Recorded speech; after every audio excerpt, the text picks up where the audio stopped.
आशा करता हूं आप सब बहुत अच्छे होंगे। मेरा नाम है सिद्धांत अग्निहोत्री। स्टडी ग्लोस पे आपका बहुत बहुत स्वागत है। तो दोस्तों, आज हम बात करेंगे 27 सितंबर करंट अफेयर्स की, मतलब 26 बेसिकली। तो ये 5 करंट अफेयर्स की बात करेंगे, लेकिन उससे पहले हमारी ज्योग्राफी की क्लासेस लाइव चल रही हैं। 10,000 एमसीक्यू का कोर्स आपको बहुत ज़्यादा फायदा देगा। ऐप को डाउनलोड करें, वेबसाइट विजिट करें, मजा आ जाएगी। तो एनसीआरएफ फ्रेमवर्क है क्या? पेपर 2 के लिए सुपर इंपॉर्टेंट है। सोशल सेक्टर सर्विसेज, तो बेसिकली नेशनल एजुकेशन पॉलिसी 2020 में आई थी। 2040 तक इसको लागू कर दिया जाएगा। कॉलोनियल माइंडसेट से हम ऊपर उठने वाले हैं। तो अब इसके लिए नेशनल क्रेडिट फ्रेमवर्क, इसकी स्थापना जो है वो की गई थी 2020 में ही। अब इसमें मतलब क्या है कि एक फ्लेक्सिबल मल्टी डिसिप्लिनरी अप्रोच है। सब कुछ बताऊंगा, परेशान मत होइए, जिसमें school, higher, vocational, skill education है। तो अब यहां पे डिफरेंट फॉर्म्स ऑफ एजुकेशन जो है उसको इंटीग्रेट करने की बात चल रही है। और यहां अपने जो स्टूडेंट्स हैं वो अपने जो क्रेडिट्स हैं वो आसानी से डिफरेंट डिसिप्लिन और स्किल सेट में ट्रांसफर कर सकते हैं। ठीक है। क्रेडिट का मतलब क्या है? क्रेडिट का मतलब आपको मार्क्स या पॉइंट्स दिए जाएंगे। ठीक है ना? मतलब हर एक कोर्स का क्रेडिट होगा। जैसे एग्जाम्पल के तौर पे एग्जाम्पल दे रहा हूं, मान लीजिए कि ग्रेजुएशन है। ग्रेजुएशन 3 साल का होता है। अब आपके 24 क्रेडिट्स हैं, मतलब हर एक साल के 8 क्रेडिट है। 8 8 8 24 क्रेडिट्स है। तो यानी कि जब 3 साल आप पूरा करोगे तो आपके 24 क्रेडिट हो जाएंगे। मान लीजिए अब 2 ही साल में आपके 16 क्रेडिट है, तो बाकी का जो आप तीसरा साल कभी भी कर सकते हो। यानी कि अगर आप जैसे ब्रेक कर देते हो ग्रेजुएशन, तो अगर आप कभी भी करोगे तो उसके बाद से ही काउंट होगा। तो ये बहुत बढ़िया है। साथ ही साथ यहां पे सिर्फ क्लासरूम एजुकेशन से नहीं, बट एक्स्ट्रा करिकुलर एक्टिविटी जैसे स्पोर्ट्स, रिसर्च प्रोजेक्ट्स, इंटर्नशिप, योग, परफॉर्मिंग आर्ट्स, इन सब में भी क्रेडिट मिलेंगे। तो अगर मान लीजिए आपको पास होने के लिए 26 क्रेडिट चाहिए, तो सिर्फ पढ़ाई नहीं, बाकी इन सब चीजों से भी, इसका मतलब एक तरीके से कि स्टूडेंट को ओवरऑल डेवलपमेंट करने की तैयारी है। ठीक है। इन चीजों से भी आप क्रेडिट अर्न कर सकते हो। एक्सपीरियंशियल लर्निंग से भी उससे भी बेनिफिट होगा। जॉब ट्रेनिंग में भी आपको क्रेडिट मिलेंगे। अगर आप कहीं जॉब भी कर रहे हो पढ़ाई छोड़ के, उसमें भी आप क्रेडिट यूज कर सकते हो। तो यानी कि आप एकेडमिक के साथ साथ अपने करियर को भी परस्यू कर सकते हो, है ना? हो सकता है जो पुराने ख्यालात वाले हैं बोले ये गलत है, बट ये रिफॉर्म बहुत ज्यादा जरूरी है, क्योंकि आज स्टूडेंट अलग तरीके से पढ़ रहे हैं। आज वो वाला जमाना गया भाई। 10 साल पहले या 14 साल पहले मैंने 2010 में अपना 12th किया था, तो चीजें बिल्कुल अलग थी, लेकिन आज अलग है। राइट? तो हमको समझना है। बहुत सारे बोलते हैं कि अब ये पुराना आउटडेटेड हो गया है चीजें। हायर एजुकेशन जो है वो डायनेमिक होना चाहिए, ताकि रेलेवेंट। ये सही है, स्टैटिक नहीं। स्टैटिक मतलब जैसा है वैसे ही चल रहा है, बदलाव नहीं। डायनेमिक हो। डायनेमिक मतलब बदलते वक्त के साथ साथ एजुकेशन भी बदले, और जब तक हम एजुकेशन पे ध्यान नहीं देंगे तब तक चीजें बदलेंगे नहीं। तो इसमें हायर एजुकेशन इंस्टीट्यूट का सबसे बड़ा रोल रहेगा। एग्जाम्पल के तौर पे AIR रैंक 1 थे कि 2 थे, किसने बोला था कि मुझे मॉलिक्यूलर बायोलॉजी, मॉलिक्यूलर प्रोग्रामिंग पे इंजीनियरिंग करनी थी, बट मैंने देखा कि IITs इस पे नहीं कराते, तो मुझे फिर बाहर जाके करनी पड़ी। तो पढ़ेगा इंडिया तो बढ़ेगा अमेरिका, कुछ इस तरीके के हालात हैं। टॉप रैंकर्स भारत छोड़ के जा रहे हैं, जिसको रोकना पड़ेगा। तो higher education institution, knowledge production with practical skill development, skill का रिक्वायर्ड है। अगर मान लीजिए कि कोई एक जॉब निकली है मॉलिक्यूलर इंजीनियर की, तो क्या कोई कॉलेज ऐसा है जो मॉलिक्यूलर इंजीनियरिंग पढ़ाता है? तो वही आप नॉलेज, वो आप ब्रांचेस को लेके आइए जो जरूरत है, जो अब आगे आने वाले समय में गेम चेंजर होंगी। ठीक है। तो यही नेशनल एजुकेशन पॉलिसी 2020 का एजेंडा है कि आप एडाप्ट करते जाएं। राइट? हायर एजुकेशन को डेमोक्रेटाइज करें और चीजों को आगे बढ़ाएं।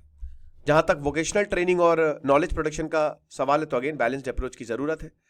तो वोकेशनल और स्किल ट्रेनिंग आज के समय में बहुत ज्यादा जरूरी है ना? अगर आप दे तो ये बहुत अच्छा है। तो इसीलिए मल्टी डिसिप्लिनरी अप्रोच है। फिर उसके बाद भाई अनएम्प्लॉयमेंट रेट क्या है भारत में? जो बेरोजगारी दर है, पेपर 3 इकोनॉमी के लिए सुपर इंपॉर्टेंट है, वो 3.2% है। हालांकि रिकॉर्ड लेबर फोर्स पार्टिसिपेंट है, स्टिल 3.2% है। एनुअल अनएम्प्लॉयमेंट रेट जो है वो उतना ही है 2023-24 का। इस साल का भी अगले साल आएगा। तो PLFS, periodic labour force survey, यही आपकी एनुअल रिपोर्ट, अनएम्प्लॉयमेंट रिपोर्ट निकालता है। तो labour participation force rate record rise पे है। हर कोई, यहां जितने लेबर्स इस समय बहुत पार्टिसिपेट कर रहे हैं, उनको जॉब भी मिल रही है, बट फिर भी अनएम्प्लॉयमेंट 3.2% है। और ये पहली बार है जब ये डिक्रीज नहीं हुआ है। अब आप देख सकते हैं कि जॉबलेसनेस रिकॉर्ड, बेरोजगारी जो है ना वो अच्छे खासे दर पे है। तो जून 2023 से लेकर जून 2024 तक पिछले एक साल में आप देख लीजिए कि अनएम्प्लॉयमेंट रेट कितना है, जहां 36.2 लक्षद्वीप, अंडमान 33.2, अलग अलग मेल फीमेल में दिया गया है। स्टेट्स की अगर बात करते हैं तो आप देख सकते हैं यूपी में 9.8 है, एमपी में 2.6 है। जाहिर सी बात है जो यूनियन टेरिटरी है या वहां पे अनएम्प्लॉयमेंट रेट ज्यादा है, तो ये थोड़ा सा और ज्यादा चिंताजनक है। नागालैंड में 27.4 है, मणिपुर में 22.9 है, गोवा में 19, गोवा में भी बेरोजगारी आप देख रहे हैं, आंध्र प्रदेश में 17.5 है। लोएस्ट सबसे ज्यादा एमपी में लोग एम्प्लॉयड हैं 2.6, फिर गुजरात, झारखंड, दिल्ली, इस तरीके से, राइट। तो लेबर फोर्स पार्टिसिपेशन की बात करें तो सबसे ज्यादा इंक्रीज 2.7% से 45.1% तक इसने देखा है, यानी कि हम इतना ज्यादा आगे बढ़ गए हैं। लेकिन फिर भी देखिए जो LFPR है ये बताता है कि ज्यादातर लोग जो है या तो पार्टिसिपेट कर रहे हैं या काम कर रहे हैं, ठीक है ना। जॉब क्रिएशन जो है वो हो रही है, लेकिन क्वालिटी ऑफ एम्प्लॉयमेंट क्या उतना है, जॉब क्वालिटी में कुछ खास इंप्रूवमेंट हुआ नहीं। सैलरीड और रेगुलर वेज वर्कर्स वैसे ही हैं, इंक्रीज हुए 21.7% से, ठीक है, लेकिन ये कमी है प्री पैंडेमिक लेवल से। कंसर्न्स ये है कि जैसे जो अनपेड फैमिली लेबर है, जैसे अब एग्रीकल्चर है, एग्रीकल्चर में क्या आपको पता है औरतें बहुत ज्यादा काम करती हैं, उनको कोई पैसा नहीं दिया जाता। वो 19.4% तक जो अनपेड फैमिली वर्कर्स कि अरे इनको तो काम करना ही है, औरत है परिवार की तो इनको तो काम करना ही करना है, तो ये हाईएस्ट है। तो ये और ज्यादा दिक्कत है कि जो क्वालिटी ऑफ अनएम्प्लॉयमेंट है वो रिग्रेसिव है, वो पीछे जाती जा रही है, औरतों पे बर्डन बढ़ता जा रहा है। बहुत सारे राजस्थान में तो बहुत सारे ऐसे गांव जहां औरतें ही काम कर रही हैं, लेकिन उनके काम को नहीं लिया जा रहा है काउंट में। फिर एग्रीकल्चर की बात करें तो आधे से ज्यादा भारत एग्रीकल्चर में है, और यहां पे भी जो शेयर है वो ग्रो किया है, और इसीलिए आपको LFPS ज्यादा दिख भी रहा है 46.1%। सर्विसेज में अगेन 29.7%, सबसे बढ़िया ग्रोथ आपको यहीं पे trade, hotel, transport, communication. Construction में बहुत ही कम 1.1% से घट गया है, और अगर कंस्ट्रक्शन नहीं होगा, मैन्युफैक्चरिंग नहीं होगी तो कैसे इंप्लॉयमेंट जनरेट होगा भगवान ही जाने। उसके बाद मून पे ग्लास बीड्स मिले हैं, पेपर 3 साइंस एंड टेक के लिए सुपर इंपॉर्टेंट है कि जो मून की वॉल्केनिक एक्टिविटी है वो 100 साल पहले, सैकड़ों साल पहले खत्म हो गई। अब वहां पे कुछ नहीं हो रहा है, वहां की वॉल्केनिक एक्टिविटी की वजह से ही थिया प्लैनेट बहुत तेजी से धरती से टकरा के चांद अलग हो गया, धरती अलग हो गई, है ना।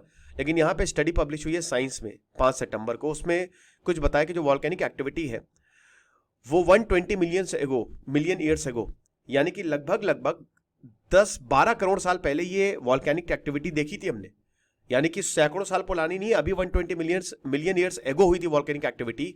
ये जो बीट्स है, ग्लास बीट्स, ये दिखाते हैं, ठीक है ना।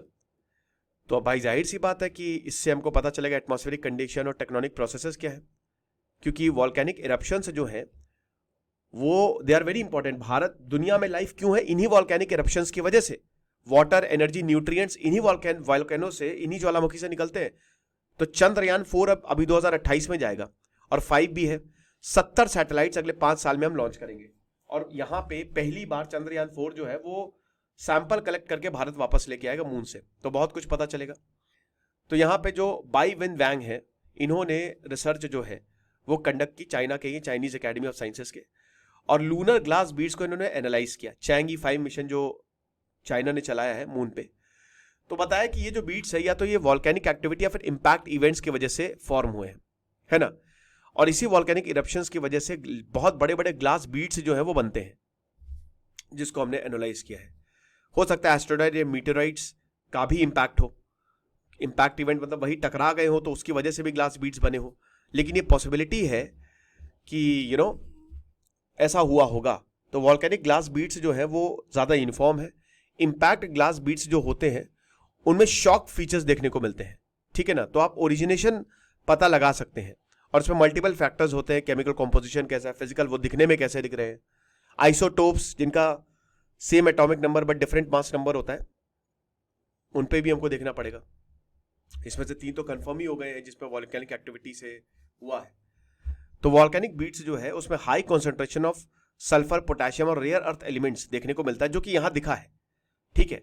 तो चंद्रयान 4 भी ऑन साइट सैंपलिंग करेगा और काफी जानकारियां देगा। भारत और Ukraine relation, actually PM Modi Zelensky से मिले, और अभी अमेरिका गए थे यूनाइटेड नेशन जनरल असेंबली में, उन्होंने लेक्चर भी दिया, और 3 दिन का समिट था ये, 3 दिन वहां पे थे ये। और तीसरी बार प्रधानमंत्री मोदी जी जेलेंस्की से मिले और बोला कि बहुत ज़्यादा ज़रूरी है कि हम सपोर्ट करेंगे cooperation, United nation, G20, quad, सब समिट हुई, कोलैबोरेट करेंगे और हम चाहते हैं कि पीस कायम हो, सब कुछ अच्छा हो। भारत का पीसफुल स्टैंड है, बातचीत से ही, डिप्लोमेसी और डायलॉग, बातचीत से ही आप चीज़ों को सॉल्व करें, और जब तक ऐसा नहीं करेंगे तब तक वॉर जो है वो चलता रहेगा। आखिरी, इंडिया का वीनस मिशन, जो कि वीनस ऑर्बिटर मिशन वॉर्म 2028 में आएगा, तो मार्च 2028 में इसरो जो है वीनस पे भारत का पहला स्पेसक्राफ्ट जो है वो भेजेगा। बहुत अच्छी बात है। हमने मार्स पे भेजा 2013 मॉम, मंगलयान 2, तो इस बार हम वीनस को स्टडी करने वाले हैं। तो मार्स के बाद वीनस आता है, सूरज में सबसे पहला प्लैनेट मार्स, फिर वीनस, फिर उसके बाद अर्थ। वीनस को आप देख भी सकते हैं सुबह सुबह, तो अर्थ ट्विन बोला जाता है क्योंकि साइज, डेंसिटी, सब कुछ अर्थ जैसा है, लेकिन गर्म है। वीनस का सरफेस टेम्परेचर 462 डिग्री सेल्सियस है, तो ये काफी ज्यादा गर्म है, जाके लाइफ पॉसिबल नहीं है। और कार्बन डाइऑक्साइड के लिए it is very important, surface temperature बहुत ही ज्यादा है, ठीक है ना, वीनस का। हाई एटमॉस्फेरिक प्रेशर है, प्रेशर जो एटमॉस्फेरिक प्रेशर है उसका अच्छा खासा है। स्लो रोटेशन है, ठीक है ना, 243 अर्थ डे लेता है। वीनस का एटमॉस्फेयर 96.5% कार्बन डाइऑक्साइड है, राइट। 2023 में इसको लॉन्च करना था, लेकिन 2028 में इसको पोस्टपोन किया है। और मैंने क्या बताया कि आपको दिख भी जाएगा 19 महीने में, लगभग 1.5 साल में ये बिल्कुल एक लाइन में आ जाते हैं। सैटेलाइट जो है इसी समय इलिप्टिकल ऑर्बिट में भेजी जाएगी, और ये पहला अटेम्प्ट होगा, ठीक है ना, भारत का एरो ब्रेकिंग पे। अब मिशन क्या करेगा, क्या क्या स्टडी करेगा? सबसे पहले तो डस्ट पार्टिकल्स को स्टडी करेगा, एनर्जी को स्टडी करेगा, हाई एनर्जी पार्टिकल जो कि वीनस के एटमॉस्फेयर को अफेक्ट करते हैं उनको, और कॉम्पोजिशन और थर्मल स्टेट क्या है, ठीक है। तो भारत, अमेरिका, यूएसएसआर, जापान और यूरोपियन स्पेस एजेंसी को ज्वाइन कर लेगा वीनस को एक्सप्लोर करने में। इससे पहले नासा का, इसके बाद में, क्योंकि सबसे पहले भारत का ही मिशन जा रहा है, उसके बाद फिर 2029 में नासा का डाविंची मिशन जा रहा है, फिर वेरिटास 2031 में मिशन जा रहा है, और उसके बाद फिर यूरोपियन यूनियन का जो है 2030 में मिशन जा रहा है। ये लेक्चर था, आई होप आपको समझ में आया होगा। बाकी आप हमारे 10,000 MCQ को जरूर अवेल करें, आपको बहुत ज्यादा फायदा होगा। Thank you so much.